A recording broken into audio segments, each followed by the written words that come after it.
Integramos hasta ahora a Marta Lucía Ramírez, es candidata presidencial y es ministra de Defensa. Bienvenida al programa La Noche NTN 24.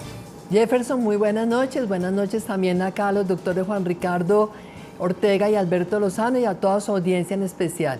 Doctora Marta Lucía, usted era candidata a la presidencia en el año 2014.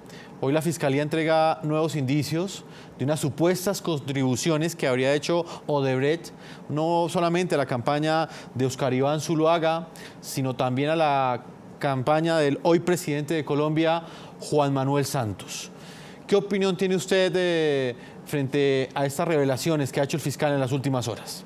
Pues mire, realmente como colombiana siento una profunda tristeza ver cómo la institucionalidad colombiana ha sido insuficiente para haber detectado esto oportunamente y por supuesto para haber tomado los correctivos e iniciado las acciones jurídicas pertinentes, porque lo cierto es que todo esto se ha conocido por cuenta del escándalo en los Estados Unidos. Esto lo que nos muestra es que tenemos una democracia que está asediada por los corruptos, y los corruptos tienen distintas fuentes, distintos orígenes. Es la plata del narcotráfico, es la plata de la contratación, es la plata que ha tenido la guerrilla y los grupos terroristas y al margen de la ley, y hay que cuidar esta democracia. A nosotros nos tocó una situación muy especial en la campaña, una campaña con las uñas, compitiendo contra toda esta maquinaria y la corrupción y todo lo que era realmente poder para la reelección, y nosotros realmente tenemos esa satisfacción enorme. Hicimos una campaña limpia, pero una campaña en la que además el primer punto nuestro era la lucha contra la corrupción, donde pusimos de manifiesto cómo las encuestas estaban orientadas, eran tendenciosas la mayoría de ellos, y aquí el fiscal nos está explicando por qué. Es que había encuestas orientadas justamente a inflar las posibilidades de la reelección del presidente. Me parece muy grave todo esto. Creo que tenemos acá todos el deber de prevenir que esto no se repita en el futuro, y por esa razón yo he propuesto hace cerca de 2 meses que tenemos que garantizarle a Colombia, primero, celeridad y transparencia en esta investigación. Debe haber una comisión internacional independiente que, al igual que en el caso de Guatemala, que es un caso que conoce también el doctor Juan Ricardo Ortega, que también ha sido siempre un abanderado contra la corrupción, que esa comisión independiente realmente le diga al país de verdad todo lo que hoy no sabemos, que contribuya a una investigación independiente. Segundo, he pedido que el presidente de la República, si tiene totalmente tranquila su conciencia, si sabe que la campaña de su reelección no tuvo nada indebido, que él renuncie a la inmunidad presidencial y que le dé ejemplo a los colombianos de una investigación transparente. Y en tercer lugar, también he pedido que esta comisión independiente contra la corrupción por la transparencia haga acompañamiento en las siguientes elecciones presidenciales, porque la elección del 2018 sigue bajo amenaza, porque tenemos un sistema imperfecto, una institucionalidad débil que no solamente no tomó correctivos a tiempo, sino que después de las denuncias que hicimos jamás pudo tomar correctivos. Es muy delicado lo que ha dicho el doctor Alberto Lozano, que también hizo una tarea juiciosa en la unidad de investigación y análisis financiero. ¿Qué es lo que ha pasado con la OIAF? ¿Es que no se dieron cuenta? ¿Es que han guardado silencios? ¿Es que por alguna razón hay un manto de silencio sobre las platas ilegales en Colombia? Porque son platas ilegales de la guerrilla, del narcotráfico, de los corruptos. Entonces, o el sistema es ineficaz, o realmente hay muchos silencios muy peligrosos que se están buscando deliberadamente tapar estas platas y mantener estos silencios. En la primera parte del programa, como usted bien lo apunta, hablábamos con Ricardo Ortega y con el señor Alberto Lozano de la forma como opera la justicia en las investigaciones que tienen que ver con casos de corrupción. Y algo que pues planteaban ellos es que de alguna forma la justicia en Colombia de alguna manera se limita a buscar quizás esa sentencia de cárcel, que en la mayoría de los casos no es una pena muy larga, muchas veces ni siquiera la pagan en prisión, y no se preocupan por perseguir la plata, que realmente es lo que también le preocupa a los ciudadanos. Finalmente es plata que se perdió del erario público. ¿Usted qué opinión tiene frente a este particular? Lo primero, Jefferson, es que tenemos que trabajar mucho más en la prevención y no solamente en las sanciones. Endurecer las penas, por supuesto que es importante, pero la prevención es transparencia.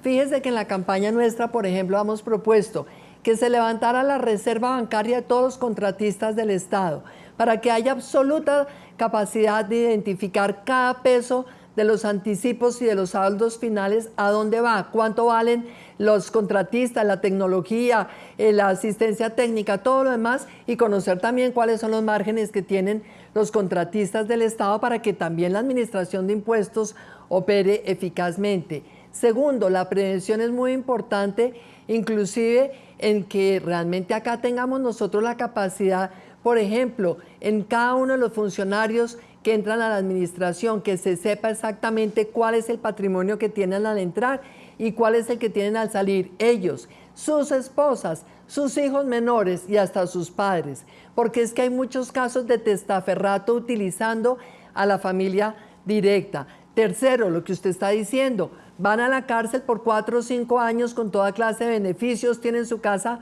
por cárcel y después salen a gastarse en las narices de todos los colombianos la fortuna mala vida con la plata de todos nosotros. Y por esa razón habíamos propuesto inclusive con Camilo Gómez que se hiciera una reforma constitucional que permitiera la confiscación de bienes. La confiscación de bienes que sea la que garantice que salen de la cárcel, pero salen a pagar con sus bienes y con los de toda su familia cercana lo que le robaron al Estado. Y creo que es muy importante extender esto a la evasión de impuestos. Eso es lo que tanto ha luchado Juan Ricardo Ortega, es que la evasión de impuestos tenemos que controlarla con extinción de dominio y también con confiscación de bienes, para que así realmente yendo a la plata directo de los corruptos y de los que están en actividades ilegales, realmente se pueda de alguna manera reparar a la sociedad.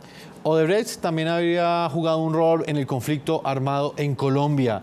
Medios de comunicación brasileños señalaron que la constructora habría pagado desde hace cerca de 20 años altas sumas de dinero a las FARC. El objetivo sería el de garantizar que la constructora pudiera trabajar en zonas de influencia donde estaba presente este grupo ilegal. La revelación la hizo la revista brasileña Veja. El medio impreso señaló que funcionarios de la controversial compañía admitieron haber entregado dinero a la organización criminal de las FARC. Los pagos se habrían realizado a cambio de supuestos permisos para que la constructora pudiera trabajar en zonas de influencia del grupo ilegal. Esto, según replicaron medios brasileños, comenzó a hacerse efectivo desde cuando la firma se habría visto obligada a negociar con las FARC por la liberación de 2 de sus trabajadores. Los pagos comenzaron a ser realizados en la década de 1990 con un rango de $50.000 a $100.000 por mes, informó la oficina del Procurador General. Pero sorpresivamente la firma, por medio de un comunicado dirigido a agencias internacionales, negó la información revelada por Veja. Odebrecht desmiente y confirma que la afirmación del reportaje de Veja, según el cual la empresa habría realizado pagos a un grupo guerrillero colombiano, es una especulación. Y mientras la justicia determina la veracidad de la denuncia, lo que sí se puede establecer es que efectivamente la empresa brasileña estuvo al frente de varias obras en zonas donde las FARC hacía presencia. Una de ellas fue la ampliación y construcción de 4 estaciones de petróleo en los departamentos de Casanare, Boyacá y Antioquia en 1992.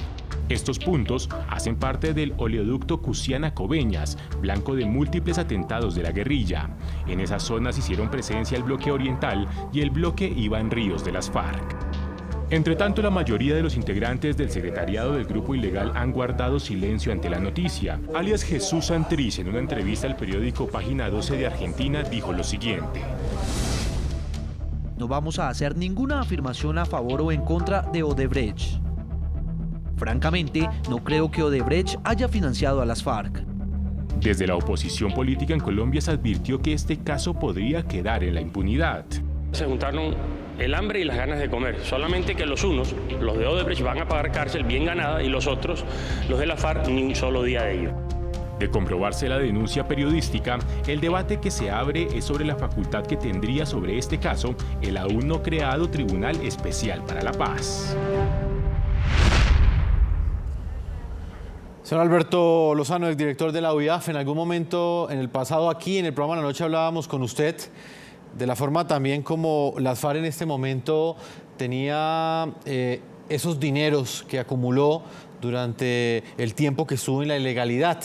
Hoy se abre una nueva pregunta. ¿Usted cree que el Estado colombiano tiene los mecanismos para establecer y quizás inclusive para recuperar ese dinero que le entregó Odebrecht a las FARC?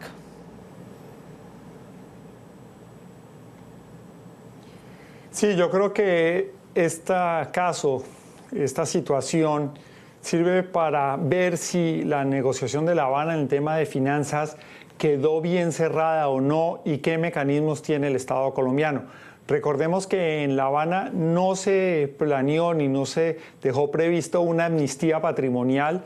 Quiere decir que el Estado sigue teniendo las facultades de ir a perseguir esos activos, de hacer extinción de dominio y de ir a juzgar a esas otras personas que o financiaron terrorismo o lavaron activos. Entonces yo creo que es una prueba más para este proceso. Tenemos que ver que ese ciclo que va a existir de verdad, justicia, reparación y no repetición, no solamente esté en lo personal, sino también estén en los temas de los activos. Y si hay pruebas y si hay información de otros países, va a servir para contrarrestarlo con lo que sucede en estos tribunales especiales, porque recordemos que hay unos privilegios para las personas de las FARC, pero siempre y cuando no sigan cometiendo delitos y digan la verdad.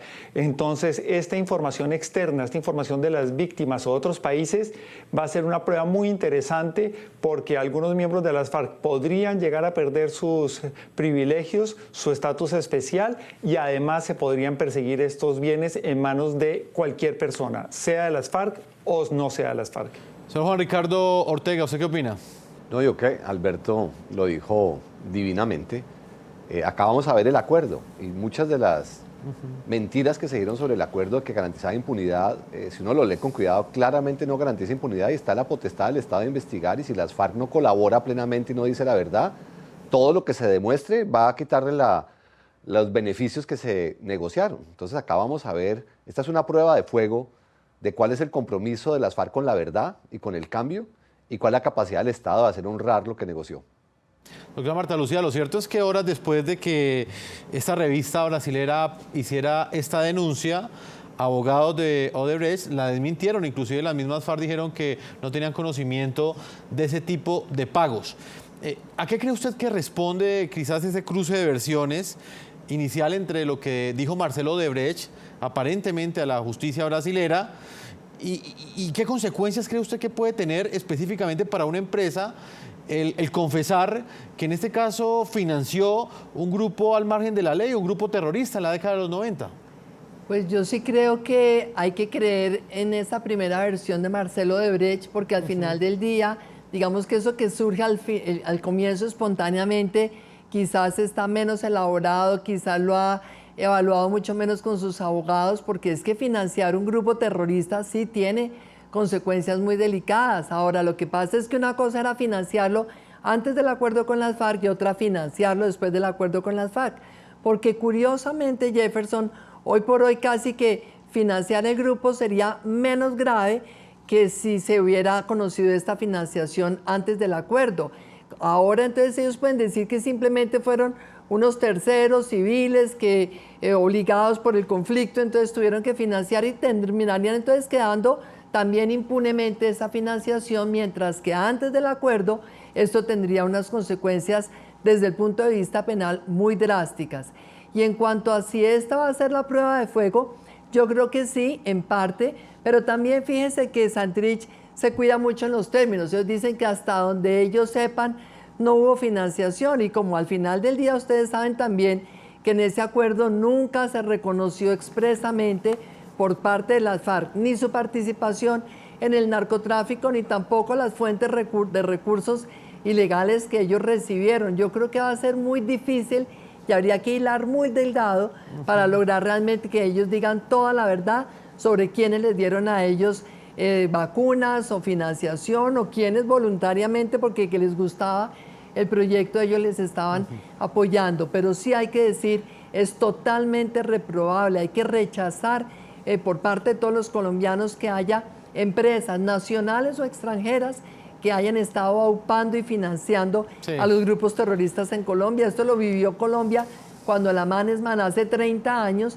Y si usted se pone a analizar, Sí. imagínese, $100.000 anuales por 25, 26 años, ¿cuántos miles de millones Bastante de dinero. pesos recibió la FARC por cuenta de esta firma? No, y además también llama la atención los artículos que en algún momento, quizás esa carta que envió Timochenko, el máximo cabecilla de las FARC, al presidente Santos en algún momento, pues criticando la corrupción. Vamos a hacer una segunda pausa a comerciales, una pausa y ya regresamos con este análisis que estamos haciendo del capítulo Odebrecht, capítulo Colombia, las revelaciones, o mejor, las investigaciones que adelanta la Fiscalía y que en este momento involucran a las dos campañas presidenciales del año 2014.